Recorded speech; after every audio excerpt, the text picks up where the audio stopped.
اسے بھی میرے پاس لیتے آنا۔ کیا تم نہیں دیکھتے کہ میں ناب بھی پوری پوری دیتا ہوں اور مہمانداری بھی خوب کرتا ہوں؟ اب اگر تم اسے میرے پاس نہ لاؤ گے تو نہ تمہیں میرے ہاں سے غلہ ملے گا اور نہ تم میرے پاس ہی آ سکو گے۔ انہوں نے کہا کہ ہم اس کے بارے میں اس کے والد کو پھسلائیں گے اور ہم یہ کام کر کے رہیں گے۔ اور یوسف نے اپنے خدام سے کہا کہ ان کا سرمایہ یعنی غلے کی قیمت ان کے سامان میں رکھ دو۔ عجب نہیں کہ جب یہ اپنے اہل و عیال میں جائیں تو اسے پہچان لیں، اور عجب نہیں کہ یہ پھر یہاں آئیں۔ بس جب وہ اپنے والد کے پاس واپس گئے تو کہنے لگے کہ ابا، ہمارے لیے غلے کی بندش کر دی گئی ہے، تو ہمارے ساتھ ہمارے بھائی کو بھیج دیجئے تاکہ ہم پھر غلہ لائیں اور ہم اس کے نگہبان ہیں۔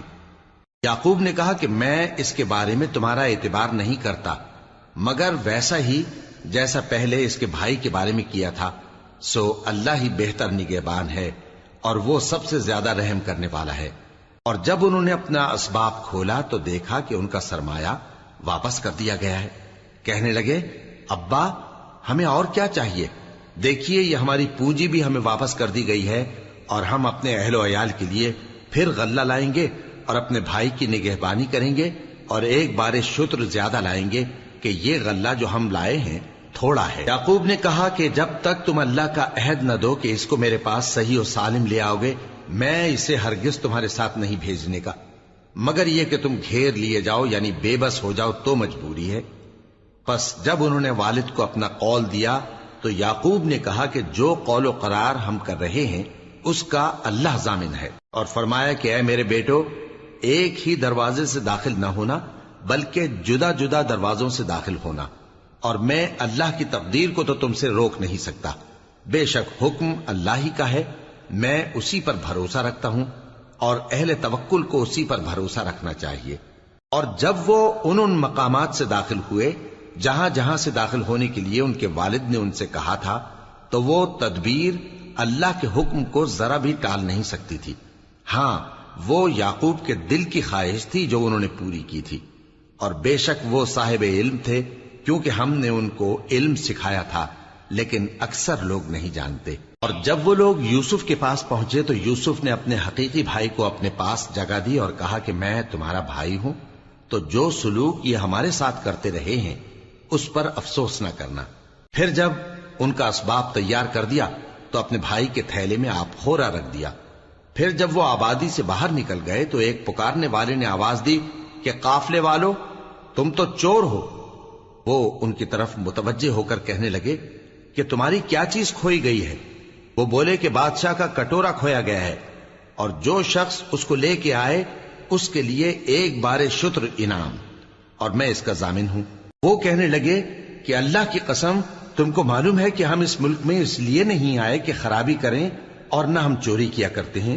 وہ بولے کہ اگر تم جھوٹے نکلے یعنی چوری ثابت ہوئی تو اس کی سزا کیا؟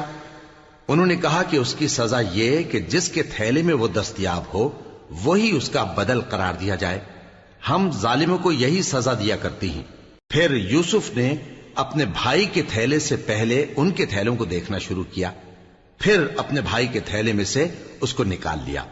اس طرح ہم نے یوسف کے لیے تدبیر کی، ورنہ بادشاہ کے قانون کے مطابق وہ اپنے بھائی کو لے نہیں سکتے تھے، مگر یہ کہ اللہ چاہے۔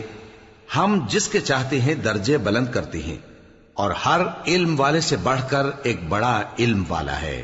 برادران یوسف نے کہا کہ اگر اس نے چوری کی ہو تو کچھ عجب نہیں کہ اس کے ایک بھائی نے بھی پہلے چوری کی تھی، مگر یوسف نے اس بات کو اپنے دل میں مخفی رکھا اور ان پر ظاہر نہ ہونے دیا، یعنی زیر لب کہا کہ تم بڑے برے ہو، اور جو تم بیان کرتے ہو اللہ اسے خوب جانتا ہے۔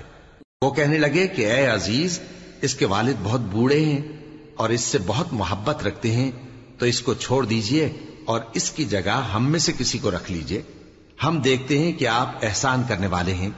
یوسف نے کہا کہ اللہ پناہ میں رکھے کہ جس شخص کے پاس ہم نے اپنی چیز پائی ہے اس کے سوا کسی اور کو پکڑ لیں، ایسا کریں تو ہم بڑے بے انصاف ہیں۔ آخر جب وہ اس سے نا امید ہو گئے تو الگ ہو کر صلاح کرنے لگے۔ سب سے بڑے نے کہا، کیا تم نہیں جانتے کہ تمہارے والد نے تم سے اللہ کا عہد لیا ہے، اور اس سے پہلے بھی تم یوسف کے بارے میں قصور کر چکے ہو، تو جب تک والد صاحب مجھے اجازت نہ دیں میں تو اس جگہ سے ہلنے کا نہیں۔ یا اللہ میرے لیے کوئی فیصلہ کرے، اور وہ سب سے بہتر فیصلہ کرنے والا ہے۔ تم سب والد صاحب کے پاس واپس جاؤ اور کہو کہ ابا، آپ کے صاحبزادے نے وہاں جا کر چوری کی، اور ہم نے تو اپنی دانست کے مطابق آپ سے اس کے لے آنے کا عہد کیا تھا، مگر ہم غیب کی باتوں کے جاننے اور یاد رکھنے والے تو نہیں تھے، اور جس بستی میں ہم ٹھہرے تھے وہاں سے، یعنی اہل مصر سے، اور جس قافلے میں آئے ہیں اس سے دریافت کر لیجئے، اور ہم اس بیان میں بالکل سچے ہیں۔ جب انہوں نے یہ بات یعقوب سے آ کر کہی تو انہوں نے کہا کہ حقیقت یوں نہیں ہے، بلکہ یہ بات تم نے اپنے دل سے بنا لی ہے، تو صبر ہی بہتر ہے۔ عجب نہیں کہ اللہ ان سب کو میرے پاس لے آئے، بے شک وہ علم والا ہے، حکمت والا ہے۔ اور ان کے پاس سے چلے گئے اور کہنے لگے کہ ہائے افسوس یوسف پر، ہائے افسوس، اور رنج و الم میں ان کی آنکھیں سفید ہو گئیں اور ان کا دل غم سے بھر رہا تھا۔ بیٹے کہنے لگے کہ واللہ آپ تو یوسف کو اسی طرح یاد ہی کرتے رہیں گے یہاں تک کہ آپ گھل جائیں گے یا جان ہی دے دیں گے۔ انہوں نے کہا کہ میں تو اپنے غم و اندوہ کا اظہار اللہ سے کرتا ہوں، اور اللہ کی طرف سے وہ باتیں جانتا ہوں جو تم نہیں جانتے۔ اے بیٹو، یوں کرو کہ ایک دفعہ پھر جاؤ اور یوسف اور اس کے بھائی کو تلاش کرو، اور اللہ کی رحمت سے نا امید نہ ہونا کہ اللہ کی رحمت سے تو کافر لوگ ہی نا امید ہوا کرتے ہیں۔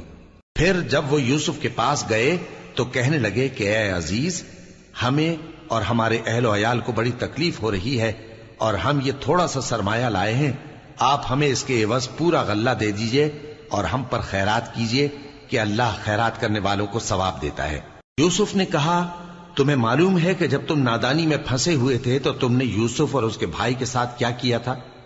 وہ بولے، کیا واقعی تم ہی یوسف ہو؟ انہوں نے کہا، ہاں میں یوسف ہوں، اور بن یامین کی طرف اشارہ کر کے کہنے لگے، یہ میرا بھائی ہے، اللہ نے ہم پر بڑا احسان کیا ہے۔ جو شخص اللہ سے ڈرتا اور صبر کرتا ہے تو اللہ نیکوکاروں کا اجر ضائع نہیں کرتا۔ وہ بولے، اللہ کی قسم، اللہ نے تم کو ہم پر فضیلت بخشی ہے، اور بے شک ہم خطا کار تھے۔ یوسف نے کہا کہ آج کے دن تم پر کوئی ملامت نہیں، اللہ تم کو معاف کرے، اور وہ سب سے بڑھ کر رحم کرنے والا ہے۔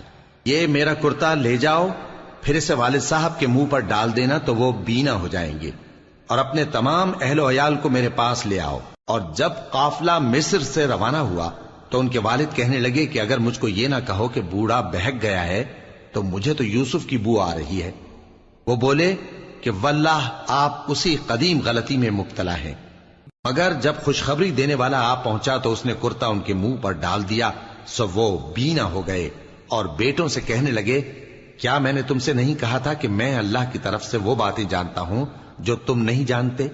بیٹوں نے کہا کہ ابا، ہمارے لیے ہمارے گناہ کی مغفرت مانگیے، بے شک ہم خطا کار تھے۔ فرمایا، میں اپنے پروردگار سے تمہارے لیے بخشش مانگوں گا، بے شک وہ بخشنے والا ہے، مہربان ہے۔ پھر جب یہ سب لوگ یوسف کے پاس پہنچے تو انہوں نے اپنے والدین کو اپنے پاس جگہ دی اور کہا، مصر میں داخل ہو جائیے، اللہ نے چاہا تو امن و امان سے رہیے گا۔ اور اپنے والدین کو تخت پر بٹھایا اور سب ان کے آگے سجدے میں گر پڑے۔ اور اس وقت یوسف نے کہا، ابا جان، یہ میرے اس خواب کی تعبیر ہے جو میں نے پہلے بچپن میں دیکھا تھا۔ میرے پروردگار نے اسے سچ کر دیا، اور اس نے مجھ پر بہت سے احسان کیے ہیں کہ مجھ کو قید خانے سے نکالا، اور اس کے بعد کہ شیطان نے مجھ میں اور میرے بھائیوں میں فساد ڈال دیا تھا، آپ کو گاؤں سے یہاں لایا۔ بے شک میرا پروردگار جو چاہتا ہے تدبیر سے کرتا ہے، وہ علم والا ہے، حکمت والا ہے۔ جب یہ سب باتیں ہو لیں تو یوسف نے اللہ سے دعا کی کہ اے میرے پروردگار، تو نے مجھ کو حکومت سے نوازا اور خوابوں کی تعبیر کا علم بخشا۔ اے آسمانوں اور زمین کے پیدا کرنے والے، تو ہی دنیا اور آخرت میں میرا کارساز ہے۔ تو مجھے دنیا سے اپنی اطاعت کی حالت میں اٹھائیو اور آخرت میں اپنے نیک بندوں میں داخل کیجو۔ اے پیغمبر، یہ اخبار غیب میں سے ہیں جو ہم تمہاری طرف بھیجتے ہیں۔ اور جب برادران یوسف نے اپنی بات پر اتفاق کیا تھا اور وہ فریب کر